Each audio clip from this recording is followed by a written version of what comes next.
So we're here to talk tonight about the new Student Opportunity Act. It was voted into law by the governor back on November 26th. This is a long time coming. We were just short of filing another lawsuit against the state for their lack of funding to especially urban gateway cities. So it finally came. And this year we ended up with 21 million more in funding because they went back and they finally counted the right way disadvantaged children. So they changed how they counted kids in poverty. So back in 2016, all of a sudden the state decided that they would count those students differently. So we lost almost 4,000 students by the way they counted them, and that was 16 million in funding. So this new Student Opportunity Act changed that. And I'll have Aldo explain, he's going to go over the cherry sheet quickly with you so you understand the 21 million and where some of that money goes and how much we'll end up with in discretionary spending. But I'm happy to announce tonight that the layoffs in the Brockton Public Schools for now are over. Yeah! So not only would that help us reduce class size, which is number one, it will help us start to recruit teachers. It will help us recruit diverse teachers, because we're not going to be laying people off every year. And when you lay people off for the last 6 years in a row, you can't recruit anybody, because people, they don't want to come and work someplace where they're going to get a pink slip every year. So that's really hindered us as far as especially building a diverse teaching and administrative staff, which is one of my major goals. And now that we have funding, we can actually build towards that. And I'll let Aldo go over the funding, then I'll come back and explain more about the Student Opportunity Act. I passed out, this came from I'm part of the School Superintendents Association. I'm also part of, when you're a new superintendent, you have to be in a new superintendent induction class for 3 years. So that's a lot of fun. So they actually gave us this, this is a Student Opportunity Act overview. And this is a really good synopsis of the new Student Opportunity Act. It's an easy read. It gets you to understand without all the legal language of the new act. So I have plenty up here if you want to take extras for people that you know, but this is also on our website. It's translated on our website. We will continue to update any information about the School Opportunity Act on our website, and all the documents will be translated as well. So there is a bubble on our website under Student Opportunity Act, and you can also get all this information there as well. So I'll turn it over to Al. Quick things about the Student Opportunity Act. This is supposed to be phased in over 7 years. So it's $1.5 billion that the state is putting into education K to 12. So they really haven't decided from year to year what the funding is going to be, but they have a commitment to do this through the year 2027. As part of the funding, the Student Opportunity Act requires the district to do what they call a long form for a 3-year district plan. So basically you have to pretty much tell the state, and it has to be approved by the school committee, how you're spending this extra money. And the state wants you to make sure you're focusing and doing a few things well, but you need to focus on your special education students, the English language learners, and students who are falling behind by 2 or 3 grade levels. So those are the things you need to put your money into. And the actually state gives you a menu of items to choose from. They're from a variety of different things: expanded learning time, increased opportunity for common planning time for teachers, more social and emotional supports for students, which are adjustment counselors, obviously hiring personnel to lower class size, make sure that we buy curriculum materials and technology that are up to date and not 20-year-old textbooks.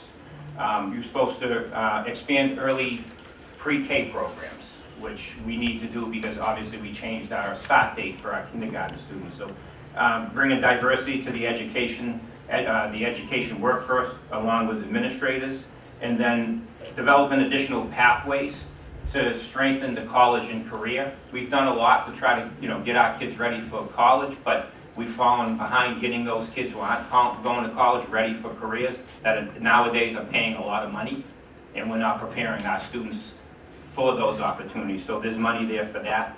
Part of the Student Opportunity Act, between now and April 1st, there'll be several meetings like this, because I am obligated by the law to hold meetings for stakeholders, meaning you, parents, even though some that are not parents, community members, residents, so there'll be plenty of meetings that will be advertised, will be on our website, we'll send text messages out to our parents. So between now and April 1st, there's going to be a good amount of meetings that I have to get everybody's involvement, to get everybody's input of, parents of all students, teachers, community members, the city council, the school committee, so we all work together to put this plan together. It is required by the law, and that's exactly what we're going to do. If you have any questions about this, obviously I'm here to stay until the end to answer any questions. You can obviously call us, and if I don't have the answer for you and you want a specific question from one of our departments, whether it's guidance, special ed, bilingual department, I'll happy to send you in that direction. But there's a lot of work that needs to go into this before April 1st. They're going to allow us to tweak the plans as we get into next school year. But again, we're heading in the right direction.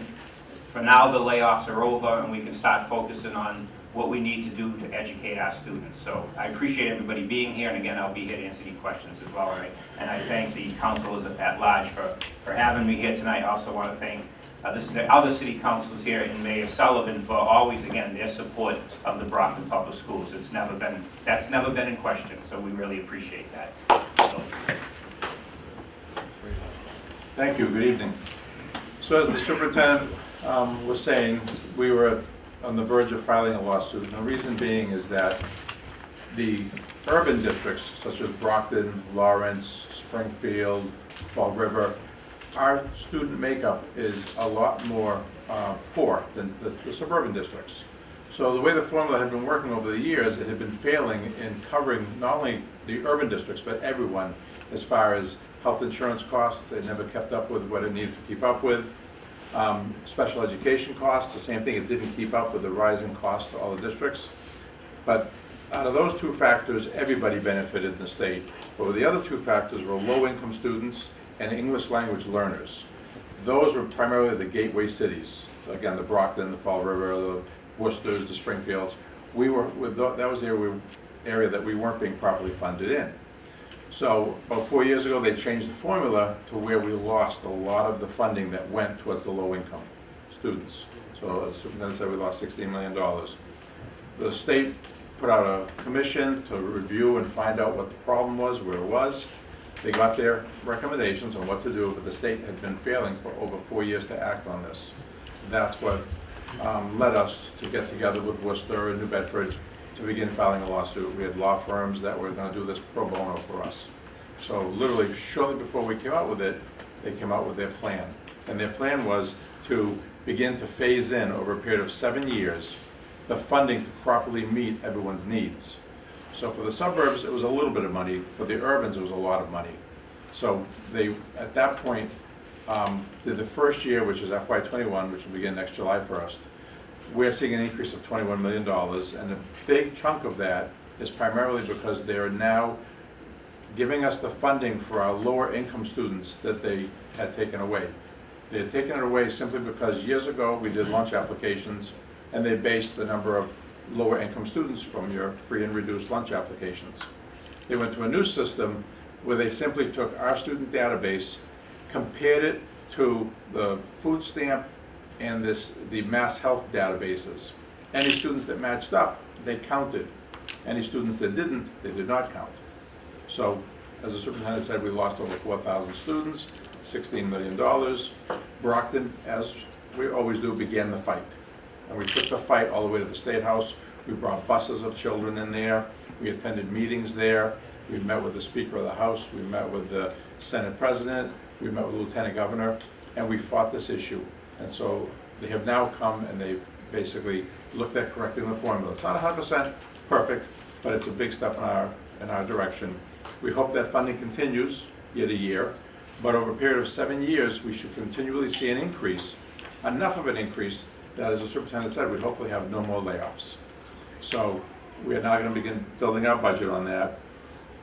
The $21 million we received is our gross revenue.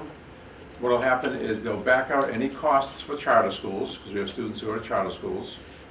They back out any costs for students that go by school choice to other districts. They give us a little bit of money for students that come in on school choice, and they give us a little bit of reimbursement for those charter school kids that leave.